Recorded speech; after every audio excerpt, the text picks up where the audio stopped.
Engineering must be an interesting career choice when you marry into finance. My brother Jonathan did not lower his voice as he said it. He let the words hang in the air of the grand ballroom, draped in the kind of silence that usually precedes execution. Around us, the elite of Boston's financial circles paused, champagne flutes halfway to their lips, waiting for the punchline. Jonathan's smile was sharp, the kind of smile that never reached his eyes, which were currently busy calculating the net worth of everyone in the room. He adjusted his silk tie, looking Daniel up and down as if he were a structural defect in a building he was about to demolish. A wave of polite, rehearsed laughter rippled through the crowd. It was the sound of people who knew which way the wind was blowing at Hale Capital Group. Beside me, Daniel remained perfectly still. I could feel the heat radiating from him, but his expression was a mask of professional courtesy. He didn't flinch. He didn't argue. He simply took a sip of his mineral water, the light from the massive crystal chandeliers reflecting off the glass. I, however, felt the familiar, rhythmic thud of my heart hammering against my ribs, a dull ache that seemed to vibrate in the back of my throat. My palms were starting to sweat inside my silk gloves. I gripped the stem of my own glass a little tighter, focusing on the coldness of the crystal to keep my hands from shaking. This was the Hale family way. Public humiliation wrapped in a tuxedo and served with vintage Krug. My father, Edward, stood a few feet away, holding court with a group of aging board members. He didn't intervene. He never did. To him, this was a test of strength. If Daniel couldn't handle a verbal jab from the successor to the firm, he didn't belong at the table. Edward was 72 tonight, celebrating 50 years in the business he had built from the ground up, and he moved through the room with the practiced grace of a man who owned every soul within it. He looked at me, his eyes flickering with a brief, cold acknowledgement before he turned back to his colleagues. I was the daughter, the secondary heir. The silent shareholder who was meant to look beautiful and keep the family image pristine. I am Victoria Hale. I am 38 years old, and for most of my life, I believed that love was something you earned through compliance. I grew up in a house where affection was a line item on a ledger, and control was always disguised as protection. My older brother, Jonathan, was the chosen one, the managing partner who would carry the Hale name into the next generation. I was just the girl who was allowed to participate but never allowed to lead. They thought I was passive. They thought I was content with the crumbs of the inheritance. They were wrong. The room smelled of expensive lilies and the faint, metallic scent of ozone from the air conditioning. I watched my sister-in-law, Claire, glide toward us. She was wearing a dress that cost more than most people's annual salaries, her eyes scanning the room for anyone she needed to impress. She leaned in toward me, her voice a hushed, conspiratorial whisper that carried just enough for the surrounding guests to hear. She mentioned that the prenuptial agreement was the smartest decision the family ever made. She said it with a thin, brittle smile, as if she were giving me a compliment. She was reminding me, and everyone else, that Daniel was an outsider. A man who had been legally fenced off from the Hale fortune before he even said his vows. Daniel is a structural engineer. He spends his days thinking about load-bearing walls and the integrity of foundations. He understands how things hold together and, more importantly, how they fail. The family distrusts him because he doesn't want their money. He has his own career, his own independence, and he has never once asked for a seat at their board meetings. In their world, a man who doesn't want power is a man who must be hiding a darker ambition. They assumed he married me for the prestige. They assumed he was waiting for the right moment to sink his teeth into the firm. I looked at the corporate counsel, a man named Miller who had served my father for 30 years. He had just arrived, slipping through the heavy oak doors of the ballroom with a leather briefcase that looked out of place among the evening wear. He didn't head for the bar or the buffet. He made a direct line for the small, private alcove where the family's most sensitive documents were often discussed. Jonathan didn't notice him. He was too busy basking in the glow of his own perceived authority, preparing for the speech where Edward would officially name him the future of the company. I felt a sudden, sharp moment of hesitation. A flicker of doubt that made my breath catch in my chest. Was I really going to do this? Was I really going to tear the foundation out from under them in the middle of their greatest celebration? I looked at Daniel. He caught my gaze and gave me a small, almost imperceptible nod. He knew what was in my purse. He knew about the documents I had spent the last 4 years carefully assembling. He knew that the prenup they had forced me to sign was the very thing that had allowed me to move in the shadows. They believed that document protected the Hale wealth from Daniel.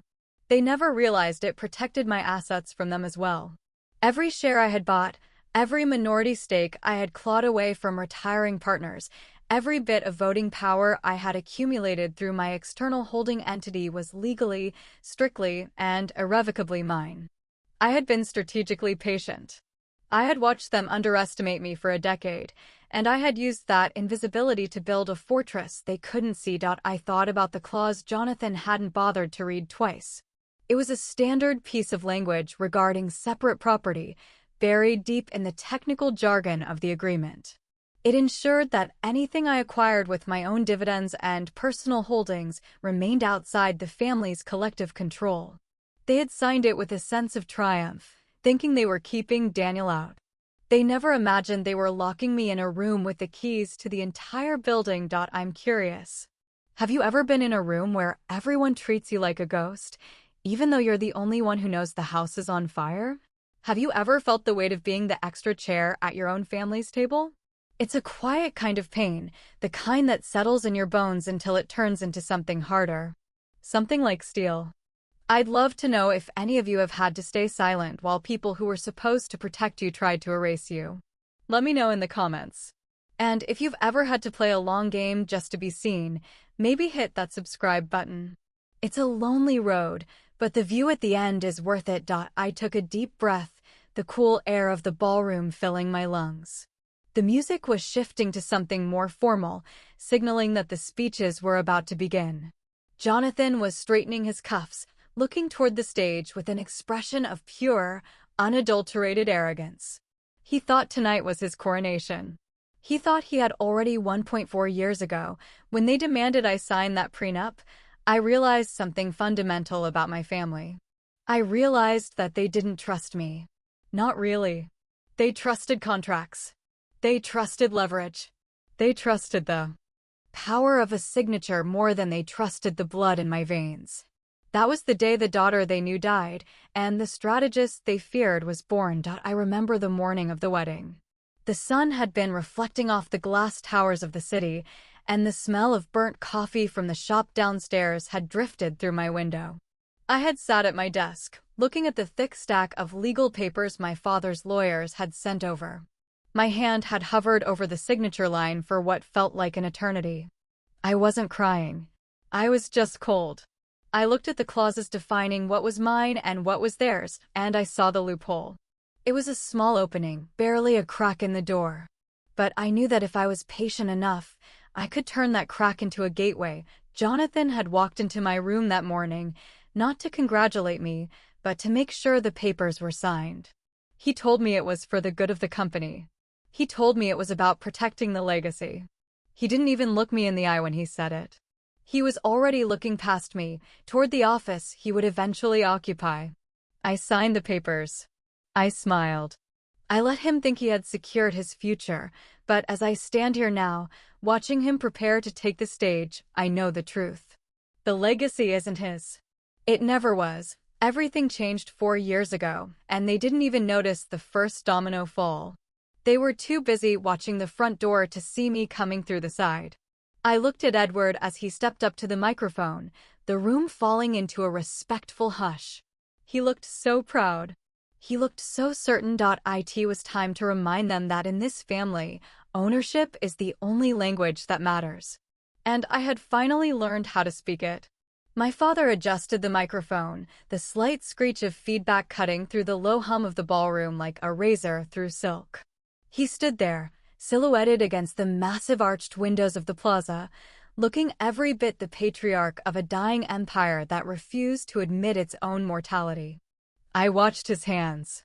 They were steady, liver-spotted but strong, gripping the mahogany lectern as if it were the only thing keeping the world from spinning off its axis.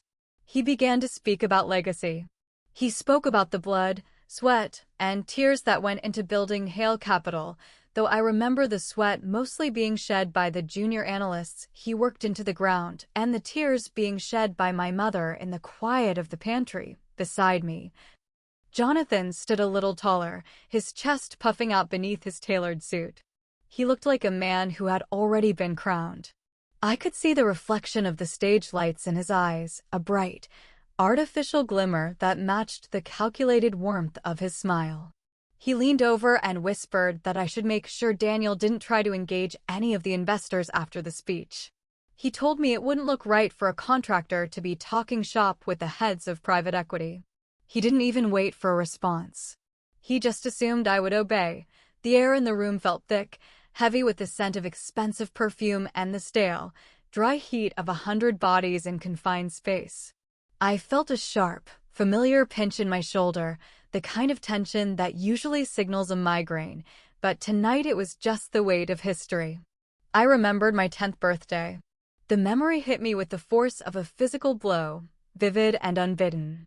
We were at the summer house in Martha's Vineyard. Jonathan had been given a sunfish sailboat, a gleaming white vessel that represented freedom and mastery over the water. I had been given a porcelain doll and a 3-hour lecture on how to sit properly so I wouldn't wrinkle my lace dress. When I asked why I couldn't learn to sail, my father had simply looked through me, his eyes focused on the horizon where Jonathan was already catching the wind. He said that some people are meant to command the ship, and others are meant to be the ornament on the prow. I looked at my father now, his voice booming through the speakers, and I realized he still saw me as that ornament. A static, decorative object intended to enhance the family's prestige without ever actually participating in its direction. He mentioned Jonathan's name 4 times in the first 3 minutes of his speech. He didn't mention mine once. I wasn't even a footnote in the history of the firm he was passing down. Daniel shifted his weight beside me, his shoulder brushing against mine. It was a small gesture, but it felt like an anchor in a storm. He didn't need to say anything. He knew. He had seen the way they looked past me in boardrooms and the way they stopped talking whenever I entered a room during the holidays. I reached down and touched the cold, hard edge of my clutch, feeling the rectangular outline of the flash drive tucked inside. It was a small piece of plastic, no larger than a thumb, but it contained the digital signatures and transfer records of 52% of the voting shares. I had been buying them for years. Every time a disgruntled partner wanted out, every time a minor cousin needed cash to cover a gambling debt or a failed startup, I was there. I used a network of shell companies that Daniel had helped me structure, companies that had no visible link to the Hale name. They thought they were selling to anonymous institutional investors. They were selling to me. Claire was watching me from across the semicircle of guests. She had a way of looking at people that made them feel like they were under a microscope, searching for a flaw in the specimen. She noticed my hand on my bag. Her eyes narrowed, just for a second, before she smoothed her expression back into that practiced, socialite mask. She moved toward us, her silk gown whispering against the carpet. She asked if I was feeling well, her voice dripping with a concern that was as sharp as a needle. She suggested that perhaps the excitement was too much for me. She was trying to diminish me. It was a tactic she had perfected over a decade of marriage to my brother. If she could make me seem fragile or overwhelmed, she could justify the family's decision to keep me on the sidelines. I looked her directly in the eyes, my gaze steady and cold. I told her I had never felt more focused in my life.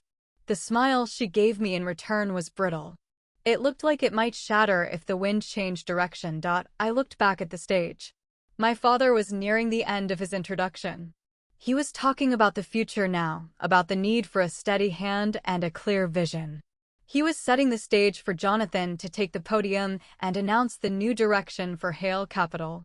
They were planning to pivot into high-risk, leveraged buyouts, a move that would likely compromise the firm's long-term stability for short-term gains that Jonathan could use to bolster his own reputation.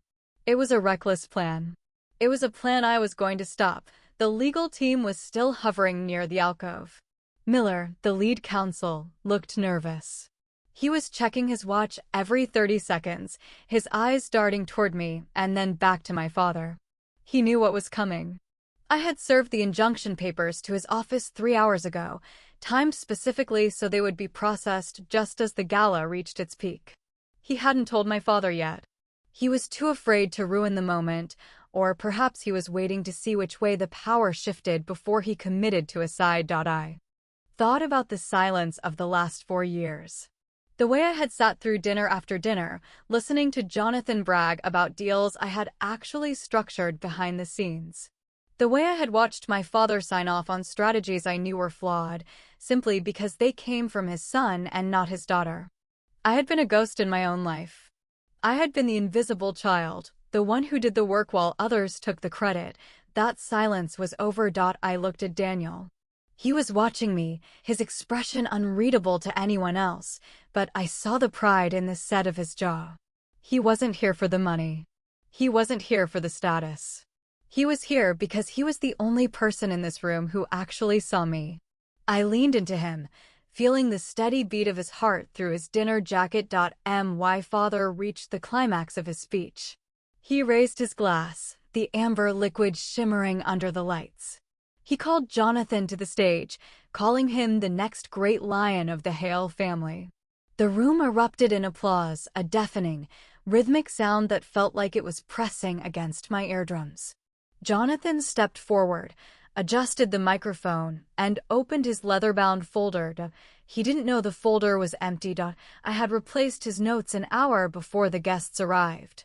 In their place was a single sheet of paper with the letterhead of the Massachusetts Secretary of State's office, confirming the change in majority control of Hale Capital Group. He started to speak, his voice confident and booming, but then he looked down. He stopped. The silence that followed was the loudest thing I had ever heard. It wasn't just a pause for effect. It was a total collapse of momentum. The guests shifted uncomfortably.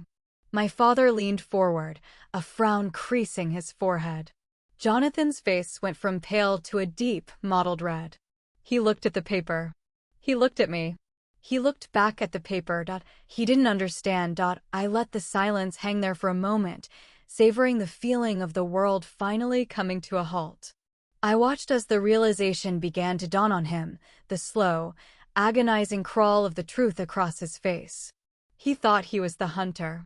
He never realized he was the one standing in the middle of the clearing. I stood up straight, smoothing the front of my dress. I felt a strange sense of calm wash over me, a stillness that was deeper than anything I had ever experienced. The pounding in my chest had stopped. My hands were perfectly still. I looked at the crowd, at the people who had spent their lives ignoring me, and I felt a flicker of something that might have been pity, if I had any room left for it. I wondered if they could hear the foundation cracking. I wondered if they could feel the shift in the earth beneath their feet.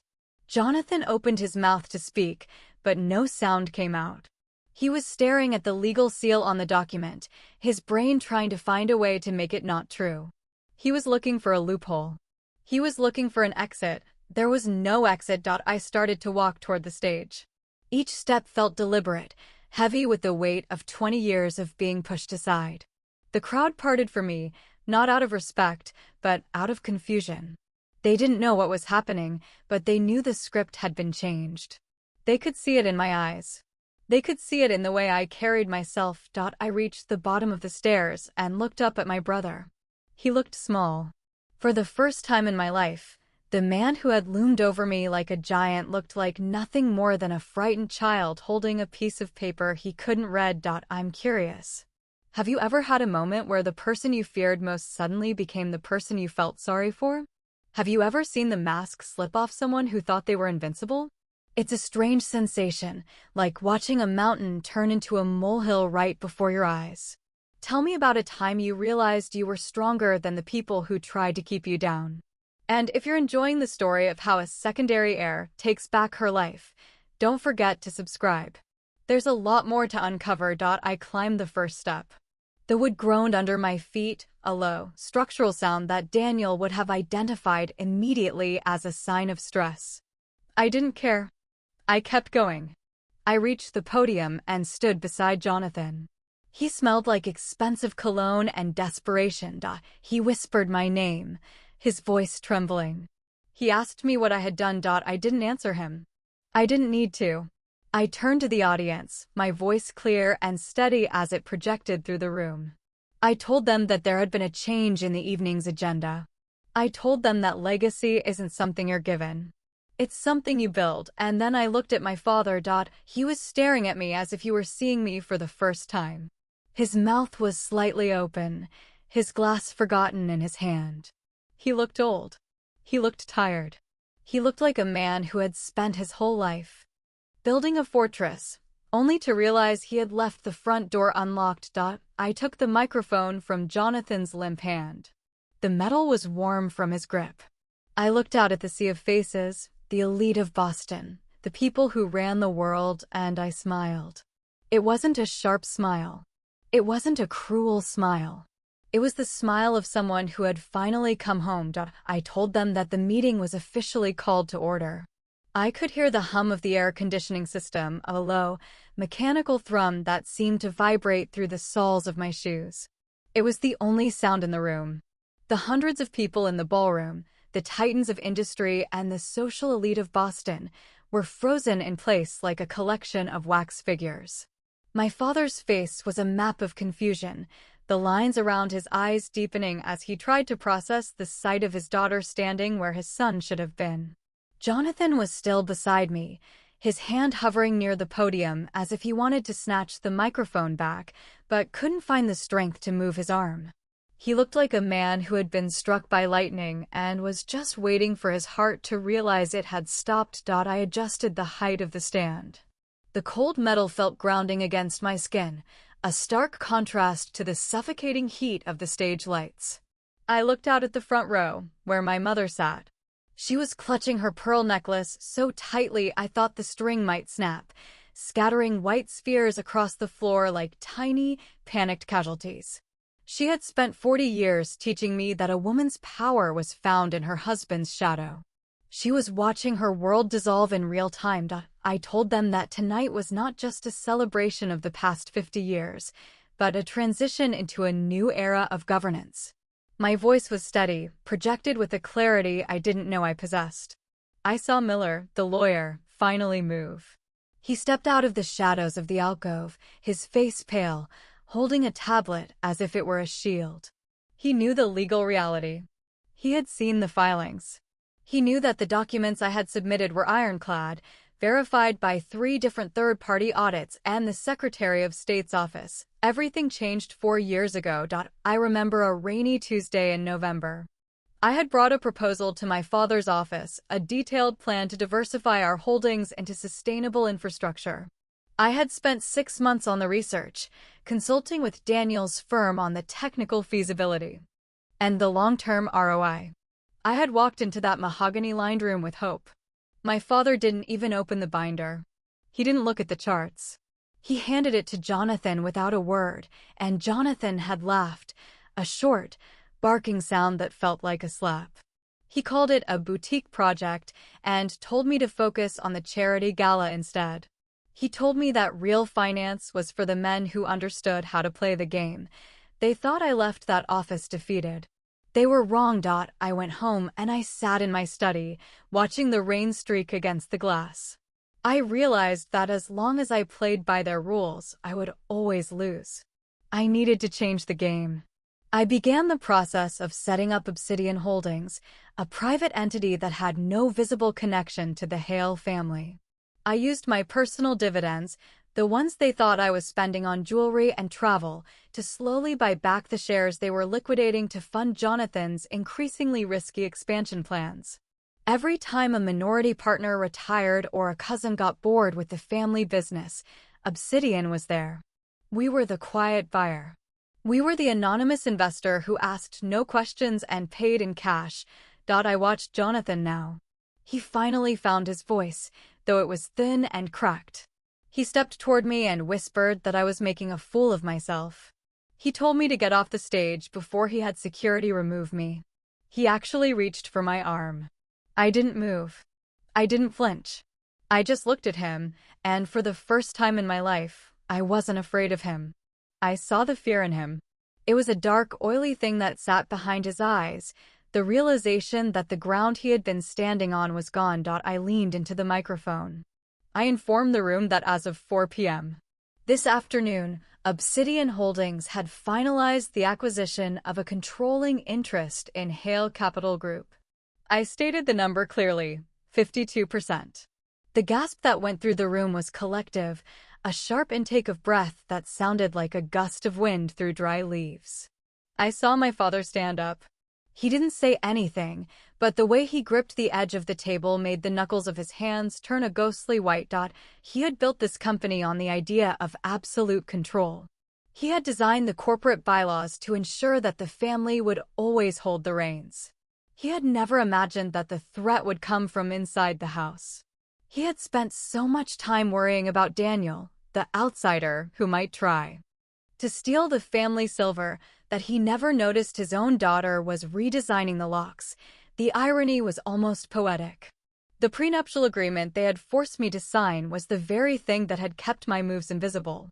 Because it strictly separated my assets from Daniel's, and because it defined my personal holdings as non-marital separate property, they never looked at what I was doing with my money.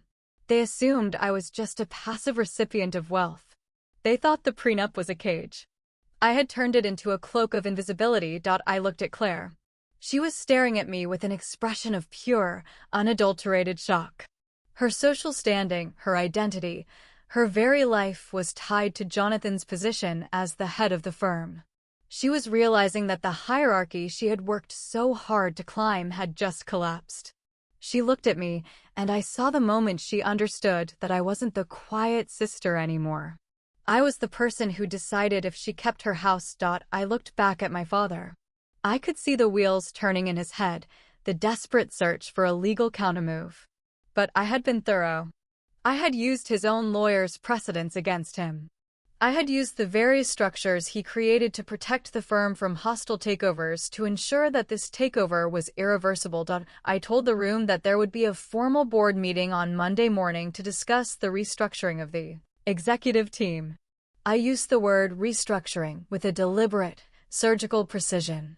It was a corporate way of saying that the old guard was being retired. I saw Jonathan's face crumble. He wasn't just losing a job. He was losing the only thing that gave him value in our father's eyes. He was becoming what he had always accused me of being, irrelevant. The silence returned, but it was different now. It wasn't the silence of confusion. It was the silence of a power shift. I could feel the eyes of every investor in the room moving from my father to me. They were predators, and they could smell the change in the wind. They didn't care about family loyalty. They didn't care about legacy. They cared about who held the pen. I am 38 years old, and for 38 years, I have been told to wait my turn. I have been told that my voice was too soft, my ideas too small, and my role too limited. I have been the ghost in the boardroom and the shadow at the dinner table. I am not a ghost anymore. I looked at Daniel. He was still standing where I had left him, his arms crossed, a small, knowing smile on his face. He wasn't surprised. He had seen every spreadsheet. He had helped me map out the legal architecture of Obsidian. He was the only person who had ever believed I was capable of this. He wasn't my handler, as my father had feared. He was my partner. And tonight, we were both standing in the light. I'm curious. Have you ever been the person who stays quiet while everyone else talks over you? Have you ever let people believe they were smarter than you, just so you could watch them make a mistake? There is a certain power in being underestimated. It gives you room to move. It gives you time to plan. Let me know if you've ever used someone's low expectations of you to your advantage. And if you want to see how this restructuring ends, make sure you subscribe. We're just getting started with the new Hale Capital. I turned back to the microphone. I had one more thing to say. I looked directly at my father, my eyes locking onto his. I told him that I had learned everything I knew about business from him. I told him that he had taught me to be ruthless, to be strategic, and to never let emotion get in the way of a deal. I told him I was his greatest student. The look on his face was something I will never forget. It wasn't anger. It wasn't even pride. It was a cold, hard recognition. He saw himself in me. He saw the same hunger, the same drive, and the same lack of sentimentality that had allowed him to build his empire. He realized that in his quest to create a successor, he had looked at the wrong child. I stepped back from the podium. The movement felt light, as if a physical weight had been lifted from my shoulders. I began to walk down the stairs, the sound of my heels on the wood sharp and rhythmic. Jonathan tried to speak, but the words died in his throat. He was a man without a script, standing on a stage that no longer belonged to him. I walked toward Daniel. The crowd parted even more quickly now. People were already trying to catch my eye, to offer a nod or a tentative smile. They were adjusting. They were preparing for the new regime. I ignored them. I reached Daniel and he took my hand. His grip was warm and solid. We didn't wait for the applause. We didn't wait for the questions. We turned and walked toward the exit, our shadows long and dark across the polished ballroom floor. I could feel the eyes of the room on my back, but for the first time in my life, I didn't care what they were thinking. I knew who I was. And I knew what I owned. As we reached the heavy oak doors, I glanced back one last time. My father was still standing at the table, a solitary figure in a room full of people. He looked smaller than I remembered. He looked like a man who had finally realized that the walls he built to keep the world out had only succeeded in locking him in. I stepped out into the cool night air of Boston. The city was glowing, a sea of lights reflected in the dark water of the harbor. The smell of the ocean was salt and cold, a clean, sharp scent that seemed to wash away the cloying perfume of the ballroom. I took a deep breath, feeling the air fill my lungs, clear and unobstructed. The game was over. And I was the one holding the board. The heavy glass doors of the plaza hissed shut behind us, cutting off the muffled roar of the gala and leaving us in the sudden, sharp silence of the Boston night. The transition was jarring. One moment I was the center of a storm, the eye of a hurricane that had just leveled the Hale legacy, and the next, I was just a woman walking toward a black sedan with my husband. My legs felt strangely heavy, as if the gravity of the earth had suddenly increased, pulling at my heels. I could feel the cold dampness of the sidewalk through my thin-soled shoes. I kept my stride even, my chin tilted just high enough to maintain the image, but inside, my muscles were beginning to twitch with the release of 4 years of suppressed adrenaline. My hands were shoved deep into the pockets of my coat, fingers curled into tight, trembling fists. I was terrified. Daniel didn't say a word. He didn't have to. He opened the car door for me, his hand steady on the frame, and I slid into the leather interior. The car smelled of wood smoke and the expensive, understated cologne Daniel had worn for years. It was a safe smell. It was the smell of a life that existed outside the orbit of Hale Capital. As he climbed into the driver's seat and the engine hummed to life, I leaned my head back against the headrest and closed my eyes. The neon signs of the city blurred into long streaks of red and blue against my eyelids. Then, the first vibration started. My phone, tucked into the silk lining of my clutch, began to buzz with a frantic, rhythmic intensity. It didn't stop. I didn't answer it. I knew exactly who it was.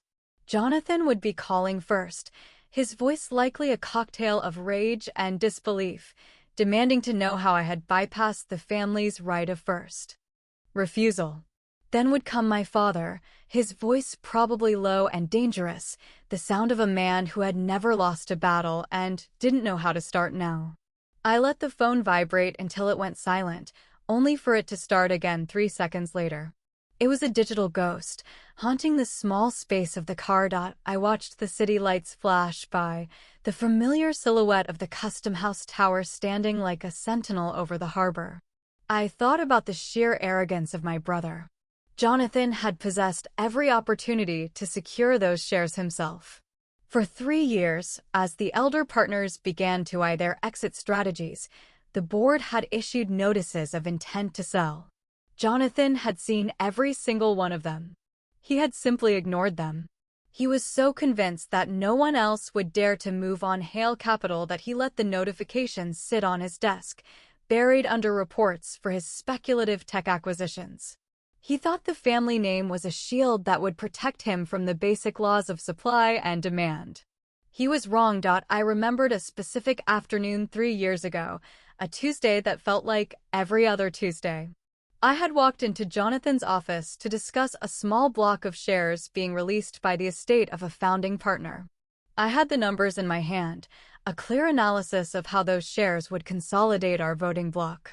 He hadn't even looked up from his phone. He told me that the estate was nostalgic and would never sell to an outsider, so there was no rush to exercise our buyback option. He called me overly cautious. He told me to go buy a new dress for the symphony benefit and leave the heavy lifting to the partners. That was the moment I contacted the estate's executor. I didn't approach them as Victoria Hale. I approached them as the managing director of Obsidian Holdings, offering a 5% premium over the market rate and an immediate cash closing. They signed within 48 hours. Jonathan never even noticed the change on the registry. He was too busy looking for a bigger stage to realize the floor was being replaced beneath him. The injustice of that afternoon stayed with me, a cold, hard knot in my chest that had never quite unfurled.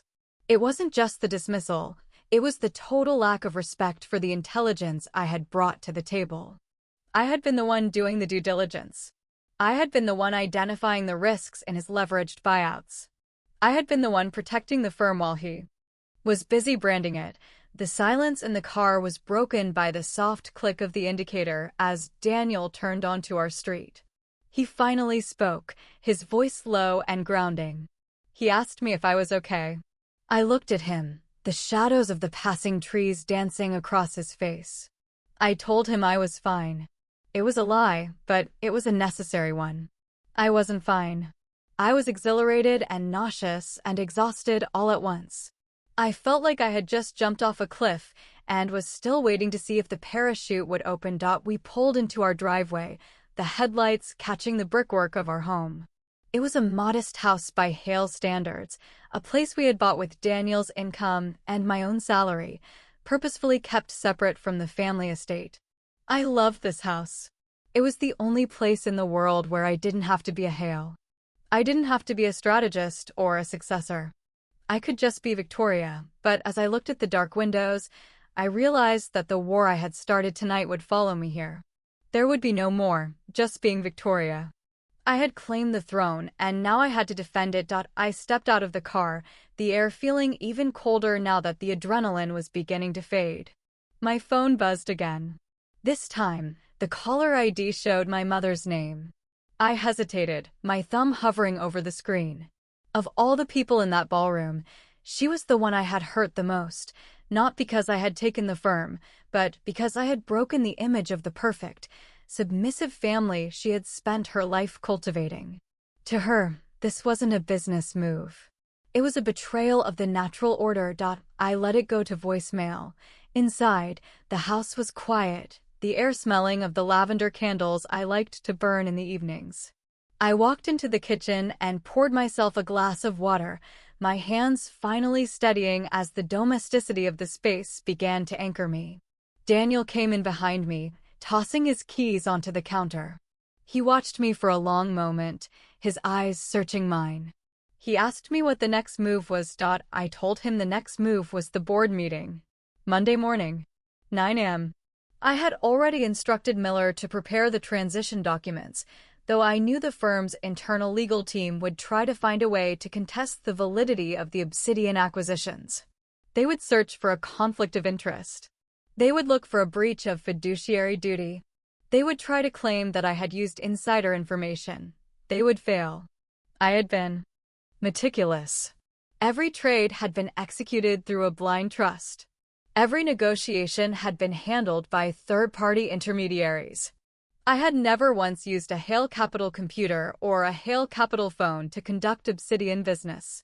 I had built a firewall so thick that even my father's most aggressive litigators wouldn't be able to penetrate it. I sat down at the kitchen table, the wood cool beneath my arms.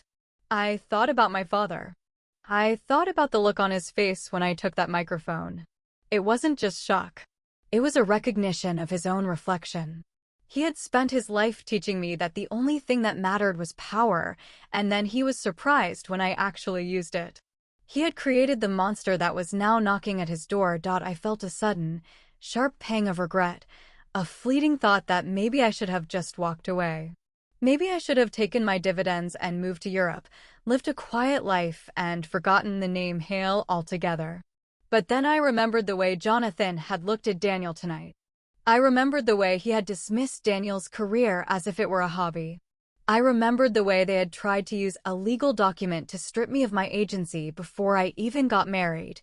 The regret vanished. They had made this personal a long time ago. They had decided that my value was tied to my compliance. They had decided that I was a resource to be managed rather than a person to be heard. Tonight wasn't just about a business acquisition. It was about a reclamation of self. I looked at the clock on the wall. It was nearly midnight. In 9 hours, the markets would open, and the news of the Hale Capital restructuring would hit the wires. The stock would probably dip as the uncertainty took hold, but it would recover once the investors realized that the person now in control actually understood the balance sheet. I stood up and walked to the window, looking out at the street. A car was parked at the end of the block, its lights off. It was a black SUV, the kind the family security team used. They were already here. They were watching the house, waiting for a signal, waiting for an opening. I wasn't going to give them one. I turned back to Daniel and told him we should get some sleep. He nodded, though I knew neither of us would be sleeping tonight. We were in the trenches now. The first shot had been fired, and the echoes were still ringing through the city. I walked upstairs, the sound of my footsteps on the carpet muffled and soft. I passed the guest room, which I had turned into a home office. On the desk sat a framed photo of my graduation from business school. My father was in the photo, standing stiffly beside me, his hand on my shoulder in a way that looked more like a claim than an embrace. I had been so proud that day. I had thought I was finally joining the team. I turned the photo face down. I went into the bedroom and began to take off my jewelry. The pearls felt cold as I unclasped them, a weight leaving my neck. I looked at myself in the mirror. I didn't look like the woman who had walked into the gala 4 hours ago. There was a hardness in my eyes now, a steel that hadn't been there before. I looked like someone who was ready for a fight. I'm curious. Have you ever had to choose between your family and your own self-respect?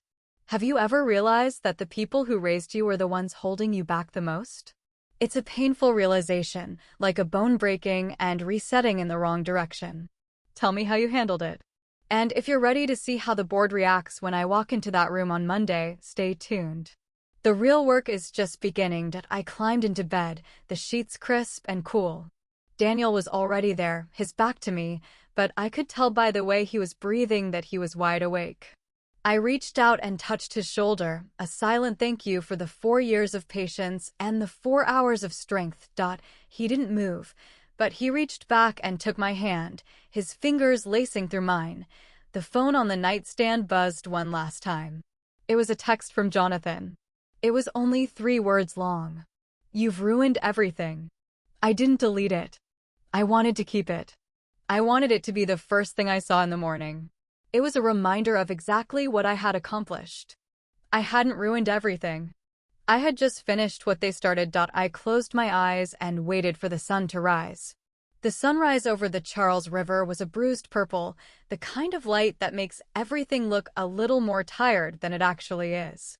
I sat at my kitchen table, the granite cold against my forearms, watching the steam rise from a cup of black coffee I had forgotten to drink. The SUV was still at the end of the block. I could see the faint glow of a cigarette ember from the driver's side window, a tiny orange spark against the fading shadows of the trees. They weren't even trying to be subtle anymore. They wanted me to know I was being watched. They wanted me to feel the weight of the family's reach, a reminder that the Hales never truly let go of what they consider their OWN.my phone had stopped buzzing around 3 in the morning, replaced by a series of formal emails that were arriving with the mechanical precision of a firing squad. The first was from the firm's general counsel, a 5-page document questioning the source of Obsidian Holdings' capital. They were fishing. They were looking for a way to link the share purchases to Daniel's infrastructure projects, hoping to find a thread of commingled funds they could use to invalidate the transfers. They thought they could paint this as a husband and wife conspiracy to defraud the family trust. I looked at the screen, the blue light reflecting in the dark surface of my coffee. I wasn't worried. I had kept the accounts so separate they might as well have been on different planets. Every dollar I used to buy those shares came from my personal dividends, taxed and filed under my own social security number, moved through a series of offshore entities that were entirely legal and entirely transparent to the SEC. I had played by the rules they had written to protect their own greed. The injustice of their suspicion felt like a physical weight in the room. I remembered a specific board meeting in 2018. We were discussing the acquisition of a boutique wealth management firm in London. I had spent 3 weeks on the valuation, finding a $4 million discrepancy in their reported assets that would have crippled our liquidity. When I pointed it out, my father hadn't even looked at my spreadsheet. He had turned to Jonathan and asked if he had double-checked Victoria's math. Jonathan had laughed and said that I always tended to be a bit emotional about the numbers. They bought the firm anyway. 6 months later, we had to write off the entire investment. No one apologized to me. They just stopped inviting me to the valuation meetings. I stood up and walked to the sink, dumping the cold coffee. I felt a sharp, sudden pang of hunger, but the thought of food made my stomach turn. My body was in survival mode, prioritizing alertness over everything else. I could feel the fine tremor in my fingers as I gripped the edge of the counter. It was the only sign that the pressure was getting to me. I took a slow, deep breath, counting to 4 as the air filled my lungs, and then exhaling until I felt my shoulders drop half an inch. I had to be perfect today. I had to be the person they couldn't break. The doorbell rang at 7:30. It wasn't a tentative ring. It was the sharp, insistent chime of someone who believed they had a right to be there. I didn't need to look at the security camera to know who it was. I walked to the door, my bare feet silent on the hardwood, and opened it. My mother stood on the porch, wrapped in a trench coat that looked too heavy for the morning air. Her face was pale, her makeup applied with a shaky hand that left her eyeliner slightly crooked. She didn't wait for an invitation. She pushed past me into the foyer, the scent of her floral perfume clashing with the smell of the rain-damp pavement outside. She turned to face me, her eyes red-rimmed. She asked me how I could do this to my father. She didn't ask about my reasons. She didn't ask about the shares. She only asked about his heart.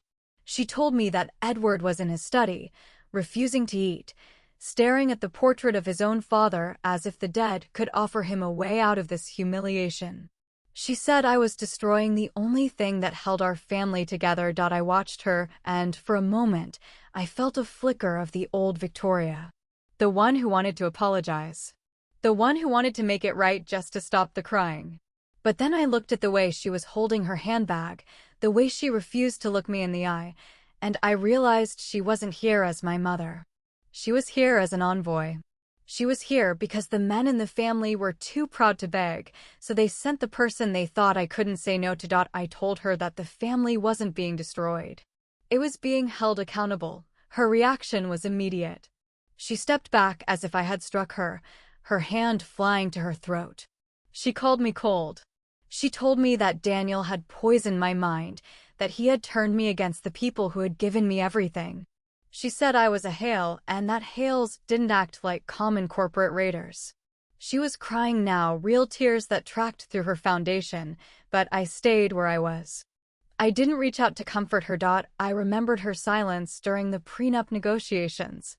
I remembered how she had sat there, sipping her tea, while the lawyers laid out the terms that effectively made me a guest in my own inheritance. She hadn't said a word then. She hadn't worried about my heart. She had only cared about the purity of the family assets. I told her that if she wanted to talk about the firm, she could attend the board meeting on Monday. I told her that until then, I had work to do. She looked at me then, really looked at me, and I saw the fear. It wasn't fear for the company. It was fear of me. She saw that the daughter she thought she could control was gone, replaced by someone she didn't recognize. She turned and walked out the door without another word, her heels clicking a frantic, uneven rhythm on the porch. The silence that followed was heavy. I'm curious. Have you ever realized that your family only loves the version of you that they can control? Have you ever had to stand your ground while the person who raised you tried to use your own empathy as a weapon against you? It's a brutal kind of combat. It leaves scars that no one else can see. Tell me about a time you had to be the villain in your family's story just to save yourself. And if you're rooting for the underdog to stay in control, make sure you're subscribed. The counterattack is just starting. I went to my office and opened my laptop. The emails were still coming. Jonathan had sent a formal demand for an emergency injunction to freeze the voting rights of the Obsidian shares. He was claiming unjust enrichment and breach of the family compact. It was a desperate move, a legal Hail Mary that would never hold up in court, but it would be enough to create a headline. He wanted to drag this into the mud. He wanted to make it so ugly that the board would be forced to side with him just to keep the firm out of the tabloids. I called Miller. He answered on the first ring, his voice sounding thin and overworked. I told him to file the response immediately. I told him to include the copies of the share offer notices that Jonathan had ignored for the last 3 years. I wanted it on the record that the firm had been given every opportunity to buy those shares and had intentionally declined. I wanted the board to see that the crisis wasn't caused by my acquisition, but by Jonathan's negligence. The strategy was simple. I wasn't going to defend my character. I was going to highlight his incompetence. I spent the rest of the morning reviewing the bylaws one more time. There was a specific clause regarding the removal of a managing partner for failure to exercise due diligence. I had highlighted it in yellow. It was the lever I was going to use on Monday. I wasn't just taking control, I was going to make sure Jonathan could never step foot in that office again. It felt clinical. It felt like a surgeon removing a tumor. Daniel came into the office around noon, carrying a plate with a sandwich on it. He didn't say anything, just set it down on the edge of the desk. He stood behind me for a moment, his hands resting on my shoulders. I leaned back into him, the warmth of his body seeping through my shirt. He was my sanity. He was the reminder that there was a world where loyalty wasn't something you bought and sold. He asked me if I was ready. I looked at the screen, at the legal documents that represented the end of the life I had known. I told him I had been ready for 10 years. The afternoon turned into a blur of conference calls and document reviews. I could feel the momentum shifting. 2 of the independent board members had already reached out to Miller, asking for clarification on the Obsidian structure. They weren't angry. They were curious. They were seeing the numbers I had sent over, the analysis of the firm's current risk profile under Jonathan's leadership, and they were starting to realize that I wasn't a threat. I was a lifeline. I watched the sun go down over the city, the buildings turning into silhouettes against a fiery orange sky. The SUV was still there. The man was still watching. I am 38 years old, and for the first time in my life, I am not waiting for permission. I am not waiting for a seat at the table. I am the table. I looked at the sandwich on my desk. It was still untouched. I picked it up and took a bite. It tasted like nothing, but I forced myself to swallow. I needed the energy. I needed the focus. Tomorrow was Sunday, the last day of the old world. And on Monday, the new one would begin. I thought about my father's portrait. I thought about the 3 generations of Hales who had built this firm on the backs of people they considered beneath them. They had built a legacy of exclusion. They had built a world where only the loudest voice was heard. I was going to show them the power of the silent partner. I closed my laptop and stood up, the chair scraping against the floor. The sound echoed through the quiet house. I walked to the window and looked out at the SUV. I raised my glass of water, a silent toast to the man in the driver's seat.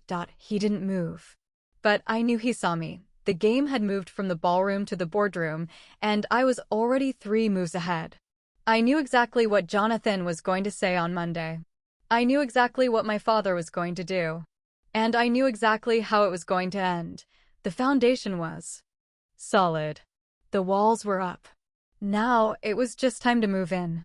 Sunday night was a fevered dream of legal briefs and cold caffeine. I didn't sleep, not really. I spent the hours between midnight and dawn staring at the ceiling of our bedroom, watching the shadows of the trees outside dance across the plaster. Every time I closed my eyes, I saw the digital ticker of the stock market, a relentless stream of green and red that seemed to pulse in time with my own heartbeat. My mouth was dry, no matter how much water I drank, and there was a persistent, dull ache behind my left eye. I wasn't just tired, I was vibrating. I felt like a bridge under a heavy load, every cable under tension, waiting for the first sign of a snap. Monday morning arrived with a gray, indifferent light. I dressed with the precision of a soldier preparing for a final assault. I chose a navy suit, charcoal-lined and tailored so sharply it felt like armor. I didn't wear jewelry, except for my wedding ring and a simple watch. I wanted to look like the numbers I was about to present, unyielding, objective, and impossible to ignore. My hands were cold as I tied my hair back into a low, tight knot. I looked at myself in the mirror and didn't see the quiet Victoria anymore. I saw a woman who had finally stopped apologizing for her own existence. The lobby of the Hale Capitol building was silent when I arrived at 8:45. Usually, there's a hum of activity, the sound of ambitious young analysts rushing to their desks with oversized lattes, but today was different. The air felt static.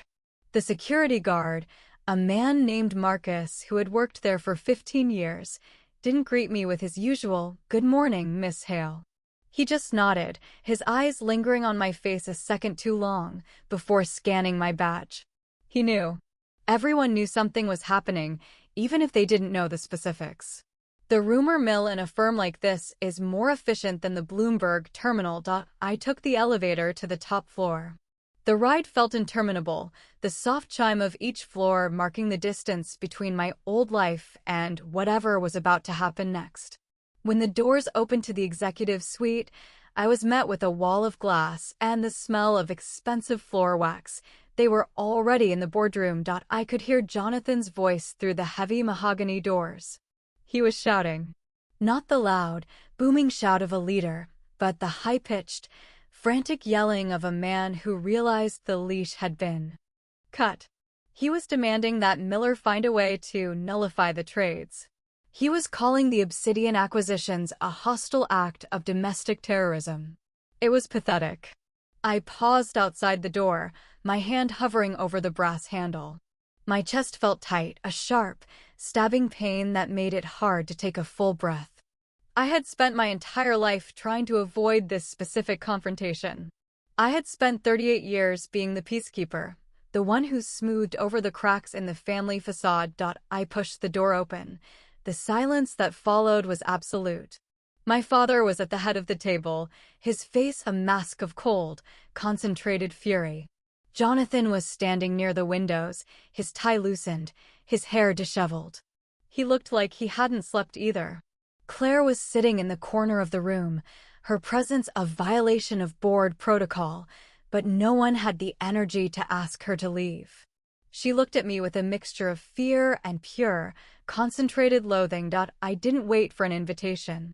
I walked to the empty chair directly opposite my father and sat down. I placed my leather portfolio on the table with a soft thud. Jonathan was the first to break. He slammed his hand onto the table, the vibration making the water glasses rattle. He called me a traitor. He told me that I had stolen from our father, that I had used the family name to enrich myself while hiding in the shadows. He said I was no longer a Hale. He was breathing hard, a thin sheen of sweat on his forehead despite the air conditioning. I looked at him. I didn't yell back. I didn't defend my character. I simply opened my portfolio and slid a single sheet of paper across the table toward him. It was a summary of the acquisitions. I told him to look at the dates. I pointed out that for every single share I purchased, the firm had been issued a formal notice of sale. I reminded him of the emails he had ignored. I reminded him of the meetings where he told me to worry about the guest list for the Christmas party instead of the equity structure. I told him he didn't lose the company. He abandoned it. He looked at the paper, his eyes darting across the lines of text. He was looking for a mistake. He was looking for a lie. But the numbers were perfect. They were a reflection of his own neglect. He slumped back into his chair, the defiance draining out of him. He looked old. My father finally spoke. His voice was low, a rumble that seemed to come from the floorboards. He asked me what I wanted. He didn't ask why. He didn't ask for an explanation. He was a businessman, and he knew when he had been outplayed. He just wanted to know the price of the piece. I told him I wasn't there to sell. I was there to govern. I informed the board that as the majority shareholder, I was calling for an immediate vote to remove Jonathan as managing partner. I cited the gross negligence regarding the share buybacks and the high-risk profile of his recent tech acquisitions, which had already put 10% of our capital at risk. I saw the other board members, the ones who weren't Hales, shift in their seats. They were looking at each other, the silent communication of men who knew the ship was sinking and were looking for the nearest lifeboat. They didn't like Jonathan. They never had. They tolerated him because of our father, but they feared his recklessness. Now, I was giving them a legal, justifiable way to cut him loose without offending the patriarch. I'm curious. Have you ever been in a room where you can feel the loyalty of everyone around you shifting in real time? It's like watching a school of fish change direction. One moment they're with the leader, and the next, they're swimming toward the new power. Let me know if you've ever seen a sure thing fall apart because of one person's ego. And if you're enjoying the sight of the underdog finally taking the lead, make sure to subscribe. The board meeting isn't over yet. Miller, the lawyer, stepped forward. He looked at my father, then at me. He cleared his throat, the sound loud in the quiet room. He told the board that the Obsidian acquisitions were legally sound. He confirmed that the prenuptial agreement specifically protected these assets from any family trust claims. He looked like he wanted to crawl under the table, but he did his job. He was a professional, and he knew which side the check was coming from now. Jonathan started to laugh. It was a dry, hollow sound. He looked at me and said that I would never be able to run this firm. He said the investors would flee. He said the Hale name was the only thing holding the clients together, and I had just destroyed it. I told him the investors were already calling. I told him that I had spoken to 3 of our largest institutional clients this morning, and they were relieved. They didn't want a legacy. They wanted stability. They wanted someone who actually read the contracts they signed. The vote was called. It wasn't even close when the result was announced. My father stood up. He didn't look at Jonathan. He didn't look at the board. He looked only at me. He walked toward the door, his steps slow and deliberate. He stopped at the threshold and turned back. He said that he had spent 50 years building this firm so his children would never have to fight for anything. He said he failed. He left the room. Jonathan followed him, shouting something about a lawsuit, about an appeal, but his voice was drowned out by the sound of the heavy doors closing. Claire remained for a second, her eyes scanning the room as if she were looking for something she had lost. Then, she too was gone. I was left alone with the board members. The room felt suddenly very large. The adrenaline was starting to fade, replaced by a cold, hollow sensation in my stomach. I had one. I had everything I had spent 4 years working for. I didn't feel like a victor. I felt like a survivor. I looked at the mahogany table, the scratches and marks of 50 years of deals. I thought about the little girl who used to hide under this very table during board meetings, listening to the men decide the fate of the world. She would have been terrified of this moment. She would have wanted to apologize. I didn't apologize. I sat back in my chair and looked at the men who were now waiting for me to speak. I told them that the first order of business was a full audit of the 2023 acquisitions. I told them we were going to find the rot and cut it out. The work had finally begun. The air in the boardroom had changed. It was no longer the oxygen-rich, climate-controlled environment of a billionaire's inner sanctum. It felt thin, metallic, and brittle, as if the very molecules of the room were under too much pressure. Jonathan was still standing by the window, but the posture of a king had vanished. He was leaning against the glass, his fingers splayed against the pane as if he were trying to push his way out of the building. His reflection looked back at him, a distorted, pale ghost of the man who had walked in an hour ago. He didn't move. He couldn't. I looked down at the table. My hands were folded, my knuckles white against the dark wood. I could feel the pulse in my neck, a steady, insistent thud that seemed to echo the ticking of the grandfather clock in my father's office next door. I felt a strange, cold clarity. It was the feeling an architect must have when they see a building finally stand on its own after the scaffolding is removed. The structure held point one of. The outside directors, a man named Holloway who had been on the board since I was in middle school, cleared his throat.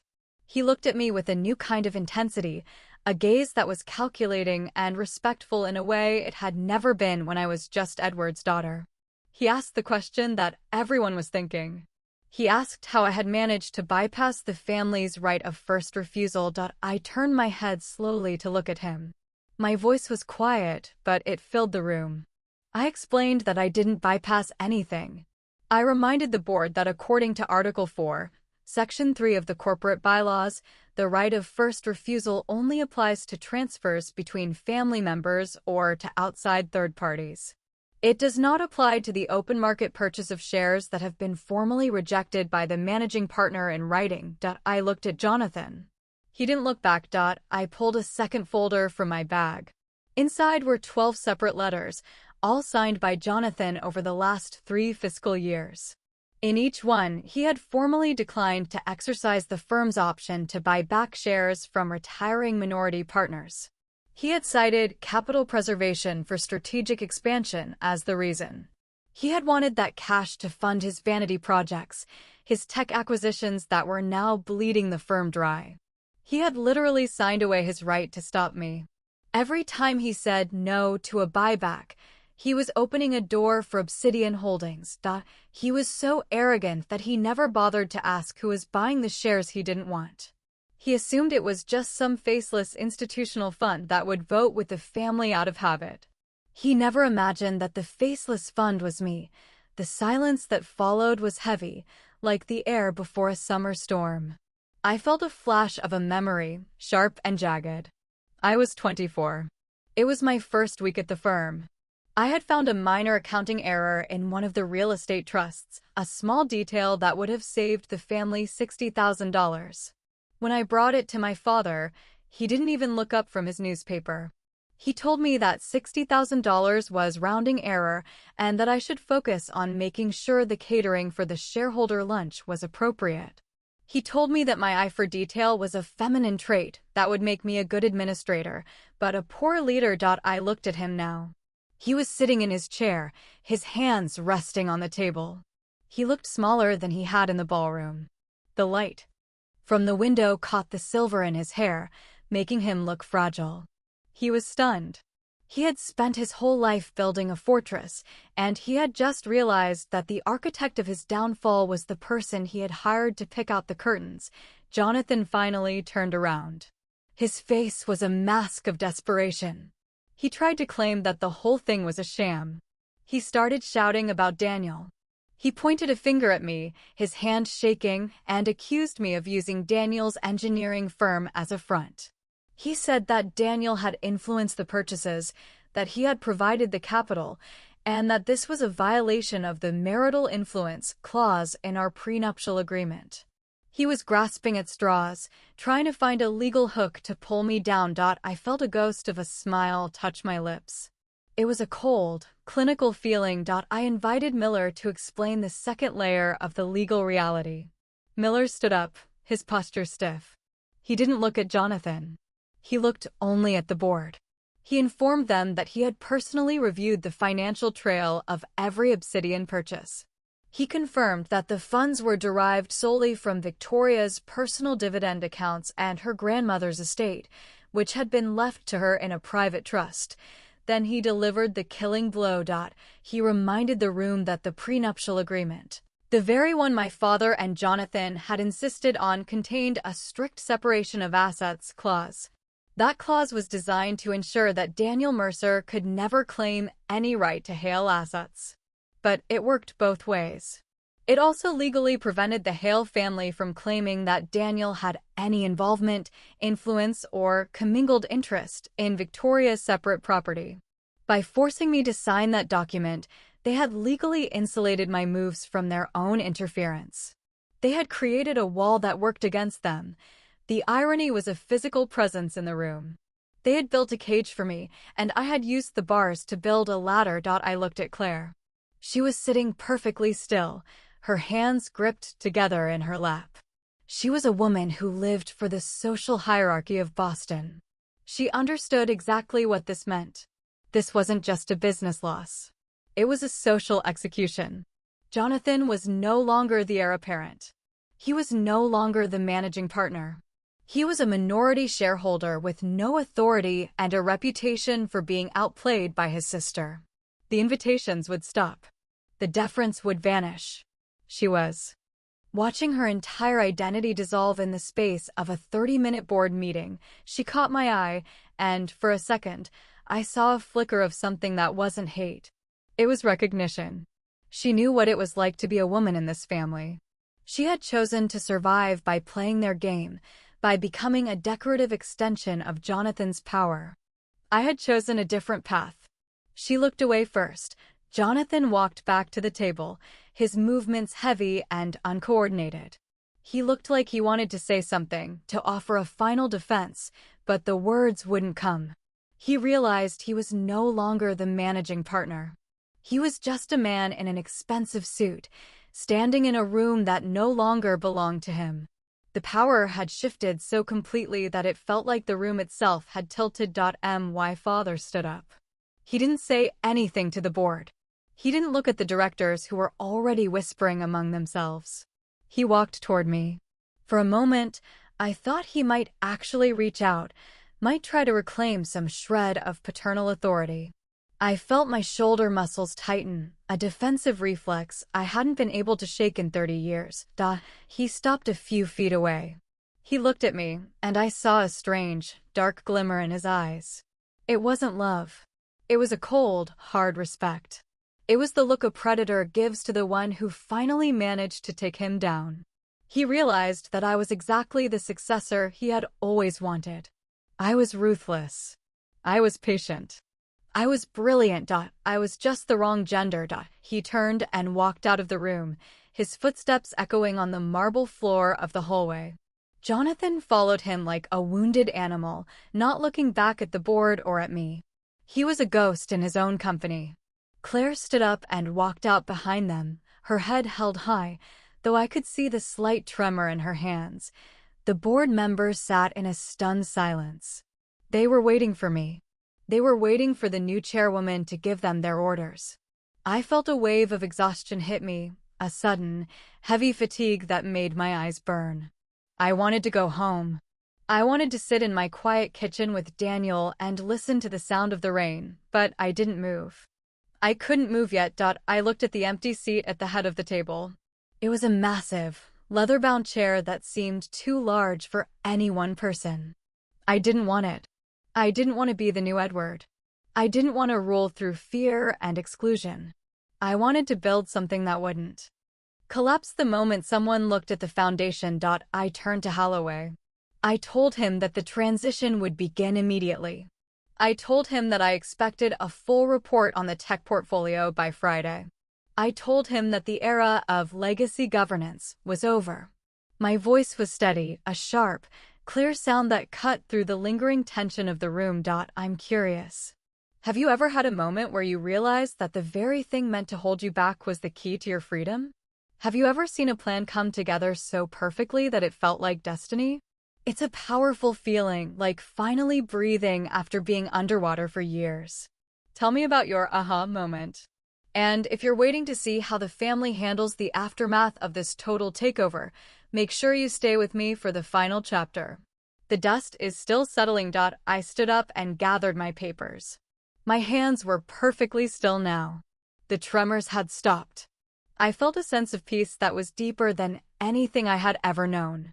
I had done what I set out to do. I had taken back the life they had tried to steal from me. I walked toward the door. As I passed the large oil painting of the firm's founders, I stopped. I looked at the stern, unyielding faces of the men who had started this empire 100 years ago. They would have hated me. They would have done everything in their power to stop me. I didn't care. I opened the door and stepped out into the hallway. The staff were gathered in small groups, their voices hushed.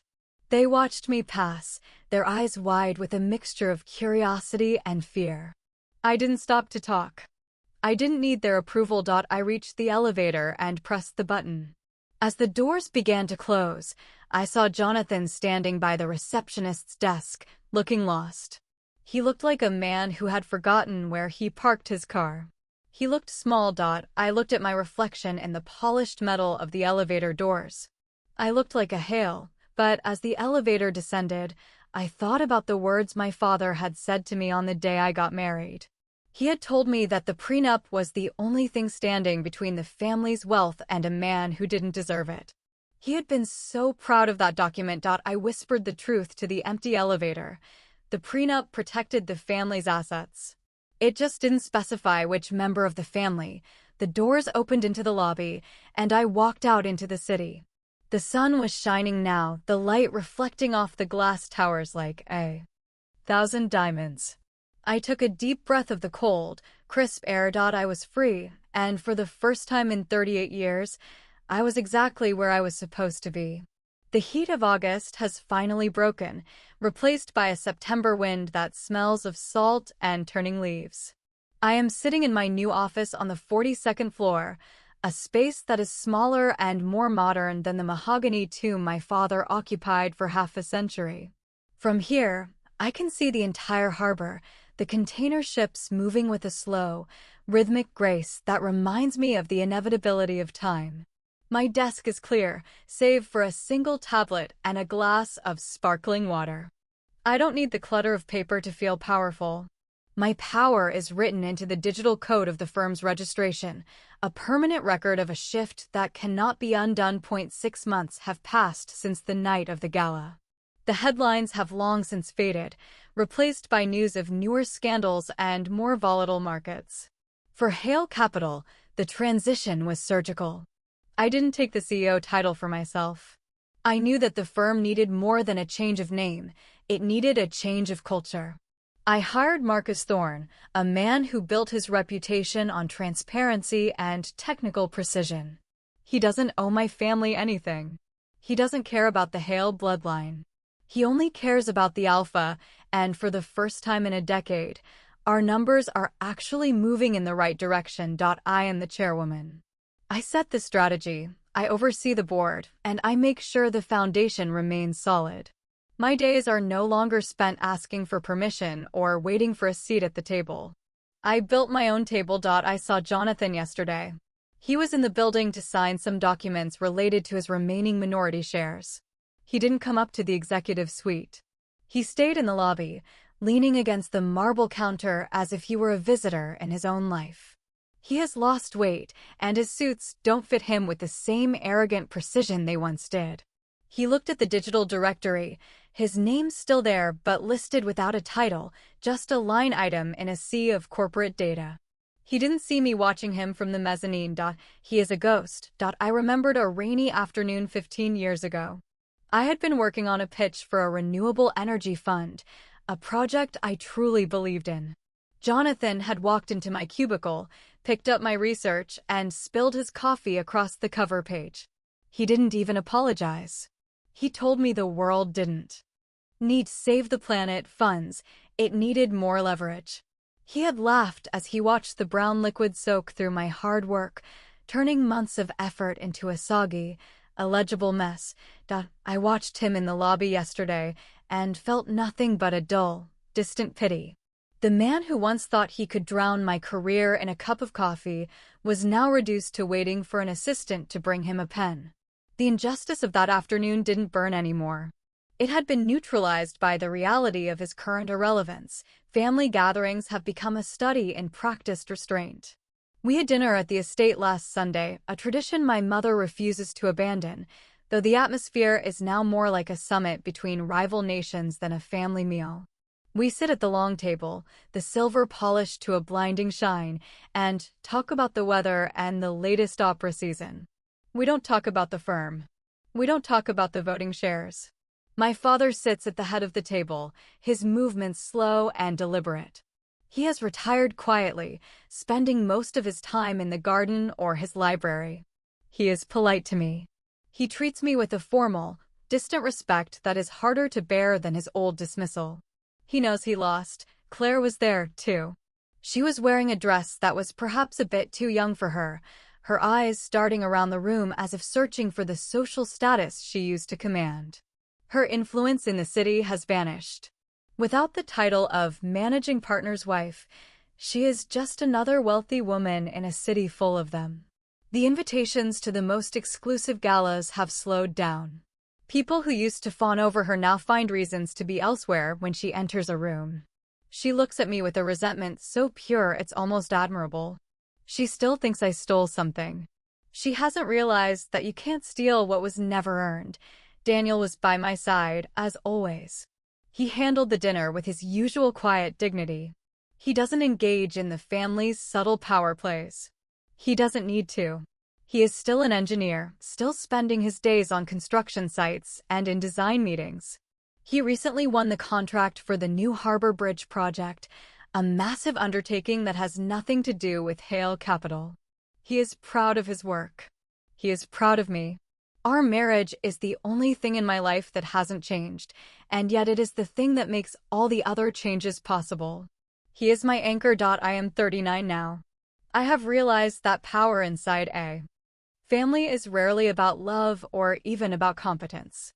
It is about assumptions. It is about the stories we tell ourselves about who belongs where. My family told themselves a story about a quiet, compliant daughter who would always stay in the shadows. They told themselves a story about an outsider who was only interested in the silver. They were so busy protecting themselves from the threats they had imagined that they never saw the one I was actually building. I am not this secondary heir anymore. I am the architect of the new Hale. The SUV is gone from the end of my street. The security team my father once used to watch me has been disbanded, replaced by a more discreet, professional service that reports only to me. I don't feel watched anymore. I feel seen. I walked out onto my balcony this evening, the city lights beginning to twinkle like fallen stars. I thought about the document that started it all. I thought about the signatures on that prenuptial agreement, the ink that was supposed to be a fence.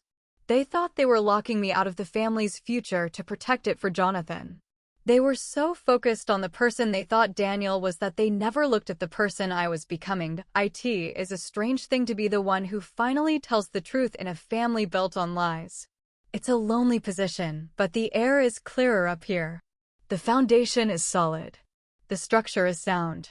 I have finally built something that can survive the weight of the name Hale.